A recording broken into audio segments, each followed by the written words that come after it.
Hello guys, welcome to our YouTube channel. तो आज मैं आपके लिए लेकर आई हूँ BECC 104 December 2023 mathematical methods and economics 2 के सॉल्यूशंस। तो जैसे कि आप देख सकते हैं, मैंने यहाँ क्वेश्चन पेपर खोल रखा है। मैं आपको क्वेश्चन के साथ साथ सॉल्यूशंस भी बताऊंगी कि मैंने क्वेश्चन को कैसे सॉल्व किया है। और तो पहले इसे स्टार्ट करते हैं। 3 आवर्स का पेपर होता है, 100 मार्क्स का पेपर होता है। अगर आपको सिर्फ क्वेश्चन पेपर चाहिए तो मैंने अपने चैनल पे सिर्फ क्वेश्चन पेपर भी अपलोड किया है। आप पहले उसको देख के उसको सॉल्व कीजिए और उसके बाद यहाँ पे आके आप देख सकते हैं कि मेरे जो सॉल्यूशंस है वो सही है या नहीं। ठीक है, मतलब आप अपने सॉल्यूशंस को चेक कर सकते हैं कि आपके सॉल्यूशंस जो है वो मेरे सॉल्यूशन से मैच हो रहे हैं या नहीं। तो फर्स्ट क्वेश्चन है, आपको मार्केट मॉडल क्या है, मतलब कि डिमांड दी गई है, सप्लाई दी गई है और आपको बोला गया है कि एट इक्विलिब्रियम जो है डिमांड इक्वल्स टू सप्लाई होता है। तो आपको बोला गया है इक्विलिब्रियम प्राइस ऑफ क्वांटिटी निकालो क्रैमर्स रूल की हेल्प से। तो बहुत बेसिक क्वेश्चन है, बहुत ज्यादा बेसिक क्वेश्चन है। आपको पहले ही दे दिया गया है कि इक्विलिब्रियम कंडीशन क्या है, डिमांड इक्वल्स टू सप्लाई। तो आइए देखते हैं इसका आंसर कैसे करना है आपको। तो मैंने यहाँ डिमांड का फंक्शन लिख लिया है, सप्लाई का फंक्शन लिख लिया है। दोनों फंक्शन को में क्या कॉमन है आप देख सकते हैं, P कॉमन है। तो मैंने दोनों क्वेश्चंस को क्या किया, पहले दोनों इक्वेशंस में जो भी D और P थे, जैसे D और P जो ऐसे टर्म्स जिनके हमें वैल्यूज निकालने हैं उनको एक साइड रख लिया, जैसे कि आप देख सकते हैं। उसके बाद एट इक्विलिब्रियम दोनों इक्वल होते हैं। तो मैंने दोनों इक्वेशन में क्या किया, मैंने b को रिप्लेस कर दिया s से। तो मेरी फर्स्ट इक्वेशन s + 2p = 50 हो गई और दूसरी इक्वेशन जैसी थी वैसी ही रही। अब मेरे दोनों इक्वेशंस में क्या हो गया कि मेरे दोनों इक्वेशंस में मेरे s और p जो कि कॉन्स्टेंट्स जो अल्फाबेटिक वर्ड्स थे x और y जैसे हम देखते हैं वो कॉन्स्टेंट्स जो है वो सेम हो गए। तो हमने यहाँ क्या किया, अब क्रैमर्स रूल कहता है कि आपको इनकी वैल्यूज निकालनी है। तो हम क्या करेंगे, इसकी एक इक्वेशन बना लेंगे। यहाँ पे एक मैट्रिक्स बनी 1 2। यहाँ पे आप देख सकते हैं इसका कोफिशिएंट 1 है और p का कोफिशिएंट 2 है, तो वो आ गया। और यहाँ पे s और p आ गया। अगर आप नॉर्मल भी मल्टीप्लाई करते तो आपको पता है कि हम पहले इसको इससे करते हैं और फिर इसको करते हैं और फिर इक्वल्स में 50 आ गया। तो आप जब देखेंगे तो s + 2p = 50। वही इक्वेशन को हमने यहाँ पे नीचे इस मैट्रिक्स फॉर्म में किया है। और उसके बाद सिमिलरली s का कोफिशिएंट 1 है और p का कोफिशिएंट -3 है, वो यहाँ पे आ गया। s और p आ गए और लास्ट में इक्वल्स टू -10 आ गया। अब क्रैमर्स रूल क्या कहता है, क्रैमर्स रूल कहता है कि हमें s की वैल्यू निकालनी है, मतलब कि हमें फर्स्ट वेरिएबल की वैल्यू निकालनी है। तो हम क्या करेंगे, फर्स्ट वेरिएबल के दोनों जो कॉलम्स है, फर्स्ट कॉलम को शो करते हैं, फर्स्ट कॉलम को हम इक्वल्स टू की वैल्यू से रिप्लेस कर देंगे, दूसरे को सेम टू सेम रखेंगे। अपॉन में हम इसी मैट्रिक्स का डिटर्मिनेंट करेंगे, इसका डिटर्मिनेंट अपॉन में इसका डिटर्मिनेंट निकाल के हम इसे सॉल्व करेंगे और हमारे पास s की वैल्यू आ गई। सिमिलरली p की वैल्यू के लिए हमें यहाँ पे दूसरे कॉलम को, क्योंकि p डिनोट करते हैं, तो दूसरे कॉलम की जगह हम इक्वल्स टू का वैल्यूज को रिप्लेस करेंगे। नीचे हम सेम इसी मैट्रिक्स का डिटर्मिनेंट लेंगे और इसको सॉल्व करेंगे। इससे क्या हुआ, आपके पास s और p की वैल्यू आ गई।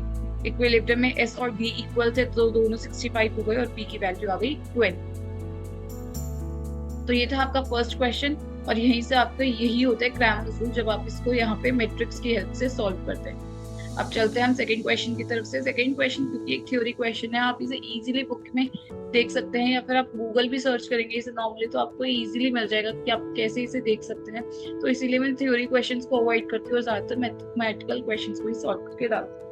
क्वेश्चन 3 देखते हैं। क्वेश्चन 3 बहुत बेसिक क्वेश्चन है। आपको बोला गया है मार्जिनल प्रोडक्ट निकाल दो इन दोनों फैक्टर्स का, मतलब कि k और l इसके दो फैक्टर्स है, इनका मार्जिनल प्रोडक्ट निकाल लो। उसके बाद natures of returns to scale पूछा गया है कि कौन सा रिटर्न्स टू स्केल यहाँ लग रहा है और पूछा जा रहा है कि टोटल प्रोडक्ट एग्जॉस्टेड हुआ है या नहीं हुआ, ये बताओ। तो चलते हैं इसके आंसर की तरफ। तो यहाँ पे आप जैसे कि देख सकते हैं क्वेश्चन नंबर 3, यहाँ पे मार्जिनल प्रोडक्ट बेसिकली क्या होता है कि इसको डेरिवेट कर दो, पार्शियली डेरिवेट कर दो विद रिस्पेक्ट टू एल। जब भी आप करोगे तो k को आप एज अ कांस्टेंट डील करोगे। कांस्टेंट मतलब कि ये एक नंबर की तरह बन गया और आपको पता है जब आप नंबर की तरफ नंबर को डेरिवेट करते हैं तो अगर वो मल्टीप्लाई में है तो वो ऐसे कैसा रहता है और अगर प्लस या माइनस में तो वो 0 हो जाता है। क्योंकि ये मल्टीप्लाई में है, ये ऐसा का ऐसा रहा, 2 ऐसा का ऐसा रहा और l की पावर हाफ को आपने डेरिवेट किया तो वो 1/2 l की पावर -1/2 बनी और इसको थोड़ा सिंप्लीफाई करेंगे तो ये आ गया। सिमिलरली अब आपको k l हाफ को जो l to the power half को कांस्टेंट रखना है और k to the power half को आपको डेरिवेट करना है, तो वो आपको मार्जिनल प्रोडक्ट ऑफ कैपिटल हो गया और आपकी ये वैल्यू आ गई। सेकंड क्वेश्चन था रिटर्न्स टू स्केल बताना है। तो रिटर्न्स टू स्केल में कुछ नहीं होता, आपको के की जगह टी के करना है और एल की जगह टी एल करना है। जब मैंने टी के किया और टी एल किया तो टी की पावर भी हाफ हो गई एल के साथ, तो यहाँ की टी की पावर हाफ हो गई और यहाँ पे टी की पावर हाफ हो गई। हाफ प्लस हाफ 1 होता है, तो टी आ गया। तो आपने देखा मैंने टी को बाहर निकाल दूंगी तो मेरे पास वही 2 एल की पावर हाफ टी की पावर हाफ हो गया। तो यही हमारा फंक्शन हो गया और टी ऐसा कैसा वापस बाहर आ गया। तो ये हमें कांस्टेंट रिटर्न्स टू स्केल देता है। अगर टी की पावर हाफ होती, मतलब कि यहाँ पे हमने एक नॉर्मल टी दिखा था लेकिन फाइनल आउटपुट में टी जो है आधा हो गया, मतलब कि रूट हो गया है उसका, तो हम क्या कहेंगे ये डिक्रीजिंग रिटर्न्स टू स्केल है। और वहीं अगर टी की पावर जो है वो 1 से ज्यादा होती, मतलब 2 होती, 3 होती, 1.5 भी होती, तो हम कहते हैं ये इंक्रीजिंग रिटर्न्स टू स्केल। तो अभी यहाँ टी की पावर 1 है, इसलिए हम कहेंगे इसे it shows a constant returns to scale. आगे चलते हैं। आपको ये बताना है कि टोटल प्रोडक्ट आपका एग्जॉस्टेड हो गया या नहीं। तो ये यूलर्स थ्योरम होती है जो ये बताती है कि आपका टोटल प्रोडक्ट एग्जॉस्टेड हुआ है या नहीं हुआ। अगर ये इक्वेशन जो है ये इक्वल आ गया, सेटिस्फाई हो गई, तो मतलब कि आपका टोटल प्रोडक्ट जो है एग्जॉस्टेड हो गया। तो मैंने कुछ नहीं किया, ये मार्जिनल प्रोडक्ट ऑफ लेबर है और ये मार्जिनल प्रोडक्ट ऑफ कैपिटल है, उनको यहाँ रिप्लेस किया, उसको थोड़ा सा सॉल्व किया, तो आप देख सकते हैं मेरे पास आउटपुट के इक्वल आ गया, मतलब कि हमारा टोटल प्रोडक्ट के इक्वल आ गया, मतलब हमारा टोटल प्रोडक्ट जो है वो एग्जॉस्टेड हो रहा है। अब चलते हैं नेक्स्ट क्वेश्चन की तरफ। क्वेश्चन नंबर 4, BECC 104 का सबसे बेसिक पेपर जो मैंने अब तक का सॉल्व किया है वो ये वाला पेपर था। इतने इजी क्वेश्चंस आए हैं कि आप इनमें बहुत इजीली पासिंग मार्क्स ला सकते हैं या बहुत इजीली कुछ अच्छे मार्क्स स्कोर कर सकते हैं। तो अगर आपने इस पेपर को अच्छे से कर लिया, मतलब कि आप एक बेसिक BECC 104 के पासिंग मार्क्स का पेपर पक्का कर सकते हैं। नेक्स्ट क्वेश्चन आपको दिया गया है कि आपको क्वांटिटी मार्केट डिमांड दी गई है और आपको कॉस्ट दिया गया है। कॉस्ट फंक्शन 2 है, C1 और C2, 2 डिफरेंट प्लांट्स के लिए। आपको इक्विलिब्रियम लेवल ऑफ आउटपुट निकालना है। हर प्लांट में कितना इक्विलिब्रियम लेवल ऑफ आउटपुट है, Q1 कितना है और Q2 कितना है इक्विलिब्रियम पे, और मैक्सिमम प्रॉफिट कितना अर्न किया मॉन्थ। तो सीधी बात है, पहले तो हम प्रॉफिट फंक्शन बना लेंगे। प्रॉफिट फंक्शन क्या होता है, टोटल डिमांड, क्योंकि यहाँ पे ये Q जो है ये Q1 प्लस Q2 है, क्योंकि वो पूरी मार्केट डिमांड है ना। मार्केट डिमांड तो Q1 और Q2 दोनों के पास जाएगी, तो ये Q1 प्लस Q2 है। तो मैंने प्राइस को वहाँ रख लिया और Q1 प्लस Q2 के टर्म्स में ले आई, क्योंकि मेरा कॉस्ट फंक्शन भी Q1 Q2 के टर्म्स में। तो जब मैंने इसे लाया तो यहाँ पे मार्केट डिमांड ऐसे हो गया, मार्केट डिमांड ऐसे हो गई, लेकिन मार्केट डिमांड मतलब कि टोटल रेवेन्यू प्रॉफिट होता है total revenue minus total cost. तो ऑब्वियसली बात है प्राइस इंटू क्वांटिटी हमारा टोटल रेवेन्यू हो गया। तो प्राइस इंटू में क्वांटिटी माइनस में टोटल कॉस्ट, तो टोटल कॉस्ट इन दोनों की मिला के होगी। तो अगर इसको आप ब्रैकेट में कर दे तो ये प्लस में आ जाता है, तो मैंने इसे सीधा माइनस में कर दिया, तो टोटल कॉस्ट माइनस होती है, तो ये माइनस हुआ और उसमें से ये माइनस हुआ। तो अब पहले हम क्या करेंगे, पहले Q1 के रिस्पेक्ट में पार्शियली डेरिवेट कर दो, जो आएगा उसको Q1 उस इक्वेशन को 0 के इक्वल रखो और उससे Q1 की वैल्यू निकालो, ठीक है। सिमिलरली Q2 के रिस्पेक्ट में डेरिवेट करो और फिर उससे Q2 की वैल्यू निकाल लो। अब आप देखोगे Q2 की वैल्यू जो है Q1 की टर्म्स में और Q1 की वैल्यू है जो है Q2 की टर्म्स में। सीधी सी बात है, चाहे तो Q1 Q2 में पुट कर लो या Q2 को Q1 में पुट कर लो।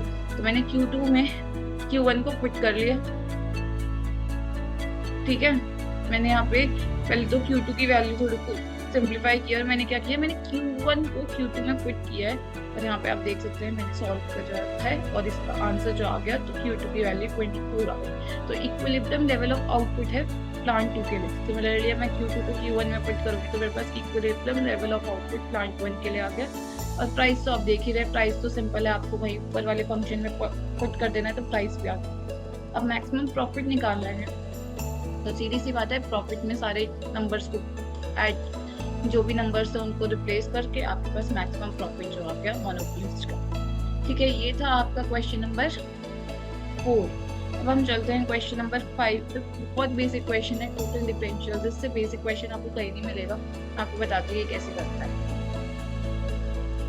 सीधी सी बात, अब पहला जो है उसमें आपको डिनोमिनेटर में भी चीजें दिख रही है। A बाई B में क्या होता है कि पहले हम A को टोटल डिफरेंशिएट करते हैं, B को ऐसा का ऐसा रखते हैं और फिर माइनस करके हम B को डिफरेंशिएट करते हैं और A को ऐसा का ऐसा रखते हैं और अपॉन में हम B का स्क्वायर कर देते हैं। ये एक नॉर्मल डिफरेंशिएशन का फॉर्मूला होता है जब हमारे पास एक इक्वेशन जो है A बाई B की फॉर्म। तो आप देख सकते हैं B ऐसा का ऐसा रहा, जो डिनोमिनेटर ऐसा का ऐसा रहा, ऊपर x स्क्वायर का डेरिवेटिव 2x होता है और क्योंकि टोटल डिफरेंशियल है तो यहाँ dx आएगा, क्योंकि ये डी एक्स के टर्म्स में डेरिवेट हुआ, माइनस में ये वाई के टर्म्स में डेरिवेट होगा तो डी वाई आ गया और यहाँ पे 2y आ गया। अब माइनस करके नीचे वाला डेरिवेट होगा तो 2x dx similarly plus 2y dy और ऊपर वाला ऐसे का ऐसा रहा और नीचे हमने इसका स्क्वायर रख दिया। बहुत बेसिक क्वेश्चन है, इससे बेसिक क्वेश्चन आपको नहीं मिलेगा। इग्नोर हमेशा एक टोटल डिफरेंशियल का क्वेश्चन देता है और ये बहुत बेसिक। नेक्स्ट क्वेश्चन ये देखिए, e की power x square minus y square. तो आपको पता है e की पावर जैसे होती है जब हम e का डिफरेंशिएशन करते हैं तो वो ऐसा कैसा रहता है और उसके ऊपर जो होती है उस चीज का डिफरेंशिएशन हो जाता है। तो ये सेम का सेम था और उसके ऊपर जो था उसको हमने वही आपका x square minus y square का डिफरेंशिएशन, जैसे आप यहाँ देख सकते हैं ये भैया है 2x dx minus 2y dy। तो ये बहुत बेसिक क्वेश्चन था। क्वेश्चन नंबर 6 वही आपका थ्योरी क्वेश्चन है, बहुत इजीली से मिल जाएगा या और आपको बहुत इजीली गूगल पे सर्च करने से मिल जाएगा, आप वहाँ से इसे देख सकते हैं। क्वेश्चन नंबर 7 पे चलते हैं। आपको यूटिलिटी फंक्शन दिया गया है, सब्जेक्ट को आपको एक इक्वेशन दी गई है कि x प्लस वाई अगर इसके इक्वल होगा तो आपको इसको मैक्सिमाइज करो और लैग्रांज आपको यूज करने के लिए बोला है। तो लैग्रांज का सीधा सीधा फॉर्मूला है, लैग्रांज की सीधी सीधी इक्वेशन है जो हमने यूज की है। इस इक्वेशन को लिख दो माइनस लैम्डा में, इस इक्वेशन को लिख दो इक्वल्स टू की टर्म को यहाँ ले आओ। अगर इसको यहाँ पे लेके जाना है तो यहाँ पे प्लस आ जाता है और कोई डिफरेंस नहीं है। वो तरीका है कि आप कैसे लिखना चाहते हैं, बस यही फर्क होता है। ठीक है, तो पहले इसको x के रिस्पेक्ट में डेरिवेट कर दो, y के रिस्पेक्ट में डेरिवेट कर दो और लैम्डा के रिस्पेक्ट में डेरिवेट कर दो। तीनों को इक्वल टू 0 करो, तीनों को इक्वल्स टू 0 करोगे तो आपके पास कुछ इक्वेशंस आएंगी। एक हो गई x is equal to 3y और एक हो गई x plus y is equal to 50। बस वही है, आपको x is equal to 3y को यहाँ पे पुट करना है। 3y plus y is equal to 50 हो गया, y इज इक्वल टू 50/4 हो गया जो कि 12.5 आ गया और x is equal to 3y था, इसलिए 3 into 12.5 किया तो 37.5 आ गया। सीधा सीधा आपका लैग्रांज से जो है आपकी इक्वेशन मैक्सिमाइज होती है। उसके बाद है क्वेश्चन नंबर 8, यूटिलिटी फंक्शन। भाई आपको मार्जिनल यूटिलिटी, आपको पहले भी मार्जिनल यूटिलिटी, भाई आप कोई भी मार्जिनल यूटिलिटी क्या होता है। अब यहाँ पे दो चीजें हैं, x और y के टर्म्स में आपकी यूटिलिटी है। देखिए दो गुड्स है ना, x और y, तो बस पहले x के रिस्पेक्ट में डेरिवेट कर दो, फिर y के रिस्पेक्ट में डेरिवेट कर दो और क्योंकि रेशियो मांगी है तो ऊपर x की रख दो और नीचे y की रख दो, हो गई रेशियो के टर्म्स में। मैंने यही किया है, पहले x के टर्म्स में डेरिवेट किया फिर y के टर्म्स में डेरिवेट किया और उसको रेशियो में रख दो। बहुत बहुत बेसिक क्वेश्चन है, आप देख सकते हैं कितने मार्क्स का क्वेश्चन है ये क्वेश्चन। आप अगर हम देखें तो आइए देखते हैं सेक्शन बी, ये देखिए 12 मार्क्स का क्वेश्चन। इतना बेसिक क्वेश्चन आपको 12 मार्क्स का लिया इग्नोर में, आपको इतना इग्नोर चांस देता है स्कोर करने का। आप 12 मार्क्स यहाँ पे इजीली स्कोर कर सकते हैं इतने बेसिक क्वेश्चन के साथ। उसके बाद है क्वेश्चन नंबर 9, आपको बोला गया है डिफरेंशियल इक्वेशन सॉल्व। तो बेसिकली डिफरेंशियल इक्वेशन से इस क्वेश्चन जो है इग्नोर थोड़े से डिफिकल्ट लगता है, ये मैंने हमेशा नोटिस किया है। इसके बेस बहुत बेसिक थे, इतना मुझे प्रॉब्लम नहीं लगा कि आपको सॉल्व करने में आएगी, लेकिन इग्नोर कई बार अपने डिफरेंशियल्स के क्वेश्चंस जो है वो थोड़े से डिफिकल्ट रखता है। तो यहाँ पे इजी आपको पता है dy dx है, x को यहाँ ले आओ, x के को वहाँ ले आओ, y को यहाँ ले आओ और दोनों को बस इंटीग्रेट कर दो, ये log y हो गया। तो हम क्या करते हैं, जब log के टर्म्स में एक इक्वेशन होती है तो हम जो c टर्म होता है उसको भी हम log में रखते हैं और क्योंकि हमेशा x की तरफ भी c आते हैं तो यहाँ पे मैंने प्लस log c कर दिया। इसको हम बाहर लेके जाए तो y/c हो गया इक्वल्स टू ex स्क्वायर हो गया, क्योंकि log यहाँ पे लेके जाते तो वो e के टर्म्स में चेंज हो जाता है तो y यहाँ पे रह गया और c यहाँ पे आ गया। तो ये आपकी ये डिफरेंशियल इक्वेशन सॉल्व हो गई। सेकंड भी ऐसे ही है, x के टर्म्स को यहाँ ले आओ, y माइनस के यही रह गया, इसको इंटीग्रेट करना है आपको। इंटीग्रेशन के लिए आपको थोड़े से इंटीग्रेशन के फॉर्मूलाज को रिमेंबर रखना पड़ेगा, बेसिकली वही यूज हुआ है। x माइनस एक्स नॉट को a के इक्वल रखा मैंने, सॉल्व किया 1/a किया, log a हो गया क्योंकि 1/x को भी log x करते हैं और ये माइनस टी के प्लस सी हो गया और ये आपकी फाइनल इक्वेशन आ गई। ठीक है, आप इसको यहाँ पे log c भी रख सकते थे, उसके बाद यहाँ पे ले जाते, फिर ये log c अपॉन में से आ जाता, क्या होता अपॉन में c आ जाता और ये यहाँ पे आके e माइनस टी के हो जाता और यहाँ पे ये x minus x not is equal to c into e की पावर माइनस टी के। फिर आप x नॉट को भी यहाँ ले आते तो x के टर्म्स में आपकी पूरी इक्वेशन आ जाती। तो आप किसी भी चीज को किसी भी तरह कर सकते हो। इग्नोर आपको इसके मार्क्स जरूर देगा क्योंकि अगर आप इसका फर्स्ट डिफरेंशिएशन करोगे तो आप देखिए ना कि आपका फर्स्ट डिफरेंशियल जो कि dx/dt होता है वो यही आएगा। ये आंसर को मैच करने का तरीका होता है कि अगर आप इसका फर्स्ट डिफरेंशियल ले लो जो आपकी फाइनल इक्वेशन आई है, तो वो ये दे रहा है या नहीं दे रहा। अगर ये दे रहा है तो आपकी कोई भी इक्वेशन चलेगी, चाहे आपने उसके आगे लॉग लगाया है या नहीं लगाया सी के आगे, उससे फर्क नहीं पड़ेगा। लेकिन आपका फर्स्ट डिफरेंशियल जो है इसके इक्वल होना चाहिए, वो कैसे दिया है इसकी इक्वेशन को अगर आप फर्स्ट डिफरेंशियल कर रहे हो तो यही आना चाहिए। अब चलते हैं नेक्स्ट क्वेश्चन पे, क्वेश्चन नंबर 10। फिर से 10 और 11 दोनों ही थ्योरी क्वेश्चन है, आप इजीली बुक से मिल जाएंगे या गूगल से मिल जाएंगे। क्वेश्चन नंबर 12 पे चलते हैं, बहुत बेसिक क्वेश्चन है। आप देख सकते हो ए और बी दोनों का साइज अलग है, डिफरेंट है। ये आपके पास 2x3 और ये 3x2 की मैट्रिक्स। तो इसका बोल रहे हैं कि A B equals to B A. आपको ये शो करना है कि ए बी जो है वो बी ए के इक्वल नहीं है। तो पहले मैंने ए बी निकाल लिया और फिर मैंने बी ए निकाल लिया। तो आप पहले ही देख सकते हैं कि ए बी का जो साइज आएगा वो डिफरेंट आएगा और बी ए का साइज डिफरेंट आएगा। अब इनको नॉर्मली भी अगर ऐसा रखेंगे ए बी को, तो ये है 2x3 और ये है 3x2, तो 2x2 आएगा। और अगर 3x2 और 2x3 रखोगे तो 3x3 आएगा। तो ऑब्वियसली बात थी, पहले ही पता था कि ए बी और बी ए इक्वल आएंगे नहीं, लेकिन क्योंकि आपको यहाँ इग्नोर शो करने के मार्क्स देता है तो आपको ये पूरा शो करके दिखाना है कि आपका ए बी जो है वो बी ए के इक्वल नहीं है। तो गाइस ये था आपका BECC 104 का सॉल्यूशन। जो बच्चे कहते हैं कि हमें हिंदी में सॉल्यूशन चाहिए, तो आपको इन्हीं चीज़ों को, बस ये जो थोड़े थोड़े शब्द है इनको हिंदी में करना पड़ेगा। और तो आपका सम जो है ऐसे ही सॉल्व होगा, ग्रामर्स रूल हिंदी वालों के लिए भी नहीं बदलेगा, मार्जिनल यूटिलिटी को सॉल्व करने का तरीका हिंदी वालों के लिए नहीं बदलेगा, बस वहाँ पे आपको शब्द हिंदी के यूज करने पड़ते हैं, उससे ज़्यादा कोई फर्क नहीं होता। अगर मैं मैथमेटिकल क्वेश्चंस की बात करूँ, थ्योरी क्वेश्चंस में हाँ मुझे पता है कि आपको हिंदी में चाहिए होते हैं, लेकिन वो आपको थोड़ा सा ट्राई करना होगा कि आपको खुद करें। मैं जितनी भी कोशिश होती है मैं आपकी हेल्प करती हूँ, बट हिंदी के क्वेश्चन में ट्राई करूँगी कि आगे से मैं आपको भी प्रोवाइड करूँ, थ्योरी क्वेश्चन को भी मैं प्रोवाइड कर सकूँ, बट उसके लिए थोड़ा एफर्ट्स आपको भी लेने पड़ेंगे।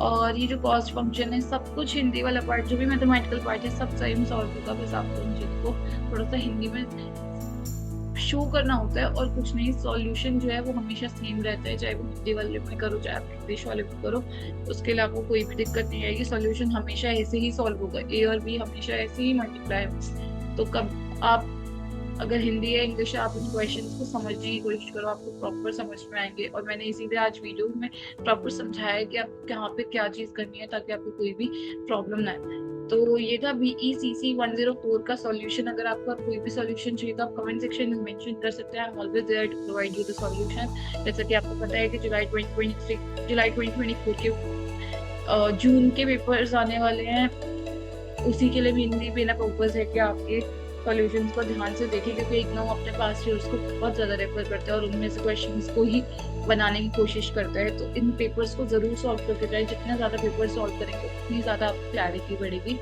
और दैट्स ऑल। अगर आपको कोई भी हेल्प चाहिए तो आप कमेंट सेक्शन में मेंशन कर सकते हैं। वीडियो पसंद आई है तो प्लीज़ लाइक कीजिए और मेरे चैनल को ज़्यादा से ज़्यादा सब्सक्राइब कीजिए। Thank you.